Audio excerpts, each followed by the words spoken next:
Doreen Kessy, COO at Ubongo. And what is Ubongo? Ubongo is a social enterprise that creates fun, localized, and interactive edutainment content for learners in Africa. And you're working at the moment primarily in Tanzania. How do the learners get to have that content? Right, so yeah, we're a Tanzanian-based company, and basically we create an edu cartoon that teaches math and science, and then we broadcast it on TV. Here in Tanzania, we broadcast it on TBC. And what is it, a 30-minute program? Yes, it's a 30-minute program, 26 minutes with advertisements. Yeah. Right. And it's also available across other platforms, isn't it? Yes, it is also available via Ubongo Mobile, where kids can actually register via any type of mobile phone, even the dumbest ones.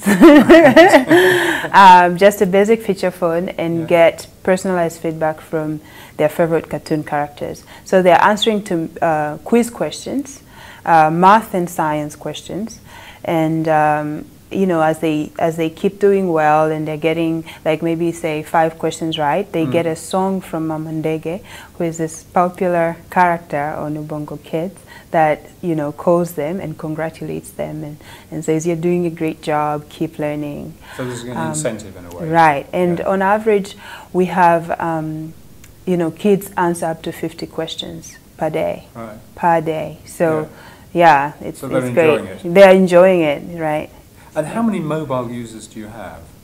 On average, we have 75,000 subscribers, but we have 10,000 that are actively using it and actually paying to use it. Yeah. And they subscribe to the service? Yes, yes. Yeah.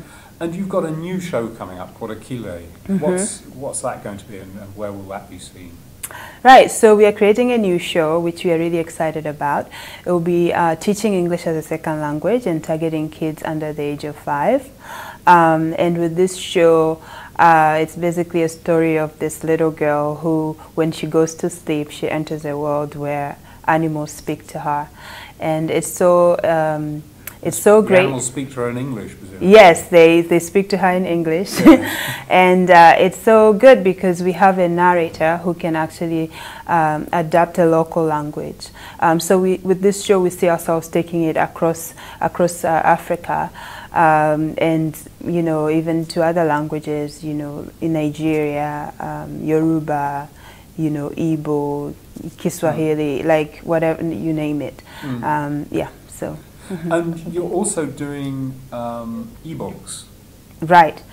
So with Ubongo Kids, which is our first show that we have had now for about 1.5 years, we have actually put eBooks together where kids can, you know, sort of read more, and we want to put this available online. And the eBooks are based upon the stories, cartoon. yes, the initial cartoon, basically. And we're also looking to develop apps, and pretty much what we really want to have is a learning resource for kids. So at the end of the day, whatever technologies that they have, we want to actually have our content there for them. Be it radio, be it smartphones or tablets, we want to actually make sure our cartoons are available there on those platforms. And you have quite an ambitious plan to expand to other countries in Africa. Describe to me what you're trying to do there. Right, so we want to go Pan-African. We also, you know, we started with Anglo-African with our English, Ubongo Kids in English. And with that, we've launched in Kenya and Rwanda, and are soon to launch in Uganda and then Ghana next. Yeah, so we really want to make sure all kids in Africa have access to our content. But also we want to do other languages. So we're actually now raising investment to dub into other languages as well, and to take it to these other markets. And we want it in French, you know, Portuguese, whatever it may be. Yeah.